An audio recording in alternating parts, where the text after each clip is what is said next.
बौद्ध धर्म आपको प्रेरणा देता है समाज के हित में कुछ करने का, निरंतर करते रहने का। बौद्ध भिक्षु धर्म के मार्ग पर चलते हुए समाज को उन्नति के पथ पर ले जाते हैं। आपको जानकर आश्चर्य होगा कि हिमाचल प्रदेश के धर्मशाला में एक लड़की जो पहले भीख मांगकर गुजारा करती थी, वो अब डॉक्टर बन गई है। नामुमकिन लगने वाले इस काम को धर्मशाला की पिंकी ने अपनी मेहनत और एक बौद्ध भिक्षु की मदद से मुमकिन करके दिखाया है। आखिर क्या है पूरी कहानी, जानेंगे इस वीडियो में। उससे पहले यदि आपने अभी तक हमारे चैनल को सब्सक्राइब नहीं किया है तो इसे सब्सक्राइब करें और वीडियो को लाइक करें। दरअसल मैक्लोडगंज में भगवान बुद्ध के मंदिर के पास 4.5 साल की मासूम पिंकी हरियान कभी अपनी माँ के साथ लोगों के आगे हाथ फैलाकर भीख मांगती थी, लेकिन भगवान बुद्ध की दया और करुणा के प्रति एक तिब्बती शरणार्थी भिक्षु जामयांग ने अन्य भीख मांगने और कूड़ा बीनने वाले बच्चों के साथ उसे भी अपना बच्चा बनाकर नई जिंदगी दे दी, जिसके चलते आज ठीक 20 साल बाद वही लड़की MBBS की पढ़ाई पूरी करके डॉक्टर बन गई है। पिंकी हरियान का कहना है, मुझे डॉक्टर बनने पर बहुत खुशी है।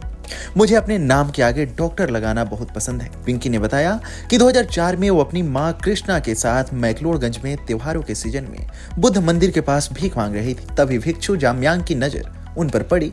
कुछ दिन बाद भिक्षु जामयांग चरान खट की झुग्गी बस्ती में आए, जहां पिंकी अपने परिवार के साथ रहती थी। भिक्षु जामयांग ने पिंकी को देखते ही पहचान लिया। उसके बाद उन्होंने पिंकी के पिता कश्मीरी लाल से अनुरोध किया कि वो पिंकी को पढ़ाई करने के लिए उनके नए शुरू किए गए टोंगलेन चैरिटेबल ट्रस्ट के हॉस्टल में भेज दे। ये हॉस्टल चरान खट की गंदी झुग्गियों में रहने वाले उन बच्चों के लिए था जो भीख मांगते थे या फिर सड़कों पर कूड़ा बीनते थे। पिंकी के पिता कश्मीरी लाल बूट पॉलिश करते थे। पिंकी ने बताया उसके माता पिता ने शुरुआती नानुकुर के बाद उसे जामयांग को सौंप दिया।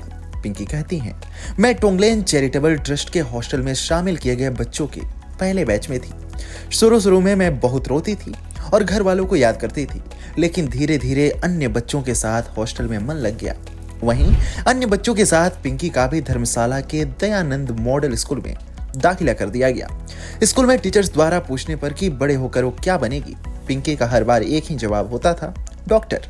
हालांकि तब उन्होंने नहीं सोचा था कि अपने पैशन का पीछा करते हुए वो एक दिन सच में डॉक्टर बन जाएंगी। भिक्षु जामयांग बताते हैं, पिंकी पढ़ाई में शुरू से बहुत अच्छी थी। 12वीं की परीक्षा उत्तीर्ण करते ही उसने नीट की परीक्षा पास कर ली थी। उसे किसी प्राइवेट कॉलेज में प्रवेश मिल सकता था, लेकिन वहाँ फीस बहुत अधिक थी। इसलिए उन्होंने उसे चीन के एक प्रतिष्ठित मेडिकल विश्वविद्यालय में 2018 में दाखिला दिला दिया। वहाँ से 6 साल की MBBS की डिग्री पूरी करके अब पिंकी वापस धर्मशाला लौट आई हैं। पिंकी बताती हैं कि जब वो हॉस्टल में रहकर पढ़ने लगी तो उसने अपनी माँ को भीख मांगने से मना किया। वो कहती हैं, मेरे पिता बूट पॉलिश का काम छोड़कर अब गलियों में चादर और दरी बेचने का काम करते हैं। वहीं मेरी माँ अब टोंगलेन द्वारा स्लम के छोटे बच्चों के लिए खोले गए स्कूल में बच्चों की मेंटेनेंस का काम करती हैं। पिंकी का एक छोटा भाई और बहन है जो कि सभी आधुनिक सुविधाओं से सुसज्जित टोंगलेन स्कूल में पढ़ते हैं, जिसका उद्घाटन 2017 में दलाई लामा ने किया था। पिछले 19 वर्ष से टोंगलेन के साथ जुड़े उमंग फाउंडेशन शिमला के अध्यक्ष प्रोफेसर अजय कुमार श्रीवास्तव ने कहा,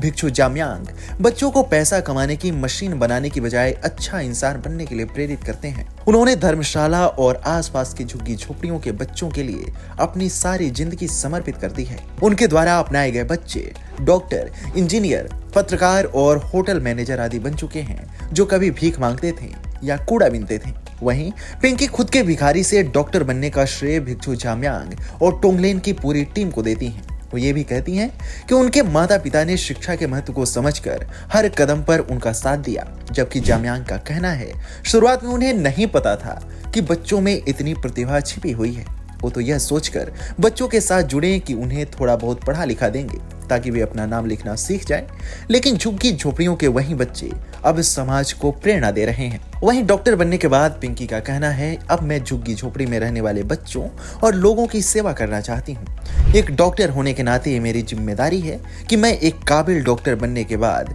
अपनी स्लम कम्युनिटी को सर्व करूँ। आपको हमारी यह वीडियो कैसी लगी, हमें कमेंट सेक्शन में जरूर बताएं।